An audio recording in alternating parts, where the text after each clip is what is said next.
Hello, നമസ്കാരം. നിങ്ങൾ ദിവസവും എക്സസൈസ് ചെയ്യുന്നവരായിരിക്കും, നന്നായിട്ട് വിയർക്കുന്നവരായിരിക്കും. പക്ഷേ മോർ ദാൻ 6 മന്തായി, പക്ഷെ നിങ്ങൾക്ക് വിചാരിച്ച അത്ര, നിങ്ങൾ ഉദ്ദേശിച്ച അത്ര റിസൾട്ട് ഇല്ല എന്ന് തോന്നുന്നുണ്ടോ? എന്തുകൊണ്ടാണെന്ന് നമുക്ക് നോക്കിയാലോ? ഓക്കെ, ബാക്കി നമുക്ക് വീഡിയോയിൽ കാണാം. നിങ്ങൾ കറക്റ്റായിട്ട് ജിമ്മിൽ ചിലപ്പോൾ എല്ലാ ദിവസവും പോകുന്നുണ്ടാവും, അല്ലെങ്കിൽ ഓൾട്ടർനേറ്റ് ഡേയ്സിൽ പോകുന്നുണ്ടാവും. പക്ഷേ ആ ഒരു 1 അവർ അല്ലെങ്കിൽ ഒരു 45 മിനിറ്റ് വർക്കൗട്ട് ചെയ്തതിന് ശേഷം നിങ്ങൾ ഓഫീസിൽ പോയിട്ട് ഇരുന്നിട്ടുള്ള വർക്കായിരിക്കും. മജോറിറ്റി ആളുകൾ കാറിലോ ഒക്കെ ആയിരിക്കും യാത്ര കാര്യങ്ങളൊക്കെ. അപ്പോൾ എന്ത് സംഭവിക്കുന്നത് വെച്ചാൽ അവിടെ ആക്ടിവിറ്റി കുറഞ്ഞു വരികയാണ്. നമ്മൾ ലിഫ്റ്റായിരിക്കും യൂസ് ചെയ്യുന്നുണ്ടാവുക. അപ്പോൾ ഇതിനൊക്കെ നമുക്ക് ചെയ്യാൻ പറ്റുന്നത് എന്താണെന്ന് വെച്ചെങ്കിൽ മാക്സിമം നമ്മുടെ സ്റ്റെപ്പ് കൗണ്ട് കൂട്ടുക, ലിഫ്റ്റിന് പകരം സ്റ്റെയർ യൂസ് ചെയ്യുക. എസ്പെഷ്യലി നീ പെയിനും കാര്യങ്ങളൊന്നും ഇല്ല എങ്കിൽ മാക്സിമം നമ്മുടെ ആക്ടിവിറ്റീസ് കൂട്ടാൻ വേണ്ടിയിട്ട് ശ്രമിക്കുക. അത് നല്ലൊരു യൂസ്ഫുള്ളായിട്ടുള്ളൊരു മെത്തേഡാണത്. പിന്നെ അടുത്തൊരു കാര്യം എന്ന് പറയുന്നത് ഫുഡാണ്. ഫുഡ് നമുക്ക് ആവശ്യത്തിൽ, അതായത് മെയിൻ്റെനൻസ് കലോറിയുടെ മുകളിലാണ് നമ്മൾ കൺസംഷൻ എങ്കിൽ, കൂടുതലായിട്ട് കഴിക്കുന്നുണ്ടെങ്കിൽ സ്വാഭാവികമായിട്ടും നമ്മൾ കലോറി സർപ്ലസിലോട്ട് പോകും. അപ്പോൾ നമ്മൾ ഈ ചെയ്യുന്ന വർക്കൗട്ടിനെക്കാട്ടിലും വർക്കൗട്ട് ചെയ്തിട്ടും ബേൺ ആവുന്നതിനായിട്ടും കൂടുതലായിരിക്കും നമ്മുടെ ഇൻടേക്ക്. സോ വീണ്ടും നമ്മുടെ ഫാറ്റ് ഗെയിനും വെയ്റ്റ് ഗെയിനിങ്ങിനൊക്കെ അത് കാരണമായി തീരും. അപ്പോൾ അതുകൊണ്ട് ഹെൽത്തി ഫുഡാണെന്നും പറഞ്ഞ് പോലും നമ്മൾ എന്ത് ചെയ്യരുത്, അമിതമായിട്ട് കഴിക്കരുത്. എല്ലാത്തിനും ഒരു ലിമിറ്റ് വെച്ച് കഴിക്കുക. പിന്നെ രണ്ടാമത്തെ പ്രധാനപ്പെട്ട കാര്യം ഇമോഷണൽ ഈറ്റിംഗ്. നമുക്ക് സ്ട്രെസ്സ് വന്നാൽ ഹെവി ഫുഡ് കഴിക്കുക, സന്തോഷം വന്നാലും അതുപോലെ ഒരുപാട് ഫുഡ് കഴിക്കുക. സ്വീറ്റ്, ബിരിയാണി ആണെങ്കിൽ അങ്ങനെ, പൊറോട്ട ആണെങ്കിൽ അങ്ങനെ.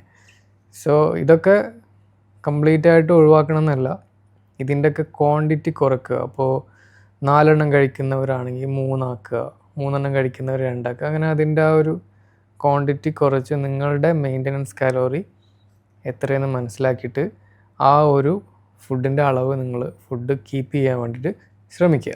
പിന്നെ ബിഗിനേഴ്സ് ചെയ്യുന്നൊരു മിസ്റ്റേക്ക് എന്താണെന്ന് വെച്ചാൽ, അവർ ആദ്യമായിട്ട് ജിമ്മിൽ വന്നു കഴിഞ്ഞാൽ പരമാവധി 100% എഫേർട്ട് ഇട്ടിട്ട് ഹെവി വർക്കൗട്ട് ചെയ്യും. For example 20 minute cardio, treadmill, 10 minute bicycle, അത് കഴിഞ്ഞിട്ട് bench press, squat, chest press. യൂട്യൂബൊക്കെ കണ്ടിട്ടായിരിക്കും മിക്കവാറും അവർ ചെയ്യുന്നുണ്ടാവുക. അതായത് 110% അവരുടെ എനർജി യൂസ് ചെയ്തിട്ട് വർക്കൗട്ട് ചെയ്യും. ആ ഒരു സന്ദർഭത്തിൽ എന്ത് സംഭവിക്കുന്നു വെച്ചാൽ ബോഡി പെട്ടെന്ന് ടയേർഡാവും. നമ്മൾ സ്റ്റിറോയിഡൊന്നും എടുക്കാതെ ബോഡി ബിൽഡേഴ്സൊന്നുമല്ല, we are just general people, right? So നമ്മുടെ റിക്കവറി അനുസരിച്ച് സ്ലോ ആയിരിക്കും, നമ്മുടെ മെറ്റാബോളിക് ലെവൽ കുറവായിരിക്കും. അപ്പോൾ നമ്മൾ ഈ ആർട്ടിഫിഷ്യലായിട്ടുള്ള കാര്യങ്ങളൊന്നും എടുക്കാതെ നാച്ചുറലായിട്ട് പോകുന്നവർ ഇതേപോലെ ചെയ്തു കഴിഞ്ഞാൽ നമുക്ക് റിക്കവറി ടൈം ഒരുപാട് എടുക്കും. നമ്മുടെ മോട്ടിവേഷൻ പയ്യെ പയ്യെ കുറഞ്ഞു വരും. അപ്പോൾ നമുക്ക് വിചാരിച്ച അത്ര റിസൾട്ട് ഉണ്ടാകത്തില്ല.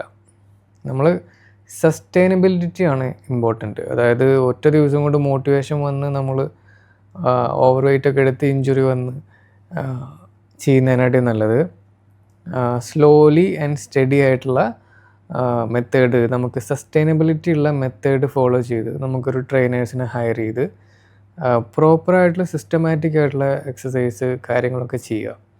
ഒരേ സമയം തന്നെ ഫോളോ ചെയ്യാൻ വേണ്ടി ശ്രമിക്കുക. ഇപ്പോൾ രാവിലെ ചെയ്യുന്നവരാണെങ്കിൽ അങ്ങനെ തന്നെ ചെയ്യുക. ഈവനിങ് ചെയ്യുന്നവർ ഈവനിങ് തന്നെ ആ ഒരു ടൈം ഫോളോ ചെയ്യുക. പിന്നെ ഇതിൽ ഈ സമയത്തിലൊരു പ്രശ്നം വരുന്നത്, ചില ആളുകൾ മോർണിംഗ് ഷിഫ്റ്റ്, ഈവനിങ് ഷിഫ്റ്റൊക്കെ ഉള്ളവരുണ്ടാവും. അവർക്ക് ഈ സമയവും കാര്യങ്ങളൊന്നും കറക്റ്റായിട്ട് ഫോളോ ചെയ്യാൻ പറ്റില്ല. അപ്പോൾ അവർ എന്ത് ചെയ്യും, വർക്കൗട്ട് ചെയ്യാതിരിക്കേണ്ടത് ചോദിക്കും. അവരെന്താ ചെയ്യേണ്ടതെന്ന് വെച്ചാൽ, അവർക്ക് എപ്പോഴാണോ അവൈലബിലിറ്റി ഉള്ളത് ആ സമയത്ത് ചെയ്യുക, ചെയ്യാതിരിക്കരുത്. സോ എപ്പോഴാണോ അവൈലബിലിറ്റി ഉള്ള സമയം അതാണ് അവരുടെ ബെസ്റ്റ് ടൈം. ഓക്കെ, സോ ഇത്രയും കാര്യങ്ങൾ ശ്രദ്ധിക്കുക. ഇനി അടുത്തൊരു മെയിനായിട്ടുള്ള കാര്യം നമ്മുടെ സ്ലീപ്പ്.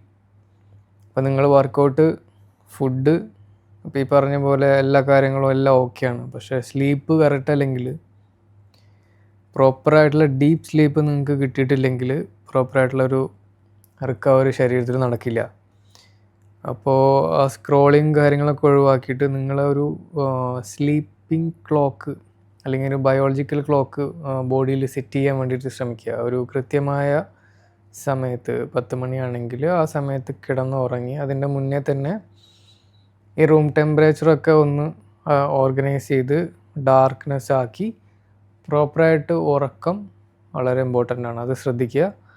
അതുപോലെ എണീക്കുന്ന സമയം ഒരു ഏകദേശം ഒരേ സമയം ആക്കാൻ വേണ്ടി ശ്രമിക്കുക. ഡീപ്പ് സ്ലീപ്പ് ആവാൻ വേണ്ടി ശ്രമിക്കുക. അത്യാവശ്യം നന്നായിട്ട് വെള്ളം കുടിക്കുക. ഹൈഡ്രേറ്റ് ആയിട്ടിരിക്കുക എപ്പോഴും. ഓവറായിട്ട് വെള്ളം കുടിക്കണം എന്നല്ല, ഹൈഡ്രേഷൻ. എല്ലാത്തിൻ്റെയും മോഡറേഷനാണ്. Moderation is the key, discipline is the key എന്ന് പറഞ്ഞ പോലെ എല്ലാത്തിൻ്റെയും മോഡറേഷൻ. ഒരുപാട് എബവും പോകേണ്ട, ഒരുപാട് ലോവും പോകാതിരിക്കുക. നേരേഖയിൽ പോകാൻ വേണ്ടിയിട്ട് ശ്രമിക്കുക. പിന്നെ എല്ലാത്തിലും ഉപരിയായിട്ട് നമുക്ക് വേണ്ടത് പേഷ്യൻസ് ആണ്. നമ്മൾ പെട്ടെന്ന് ക്വിക്കായിട്ടുള്ള റിസൾട്ട് നോക്കി പോകാതിരിക്കുക.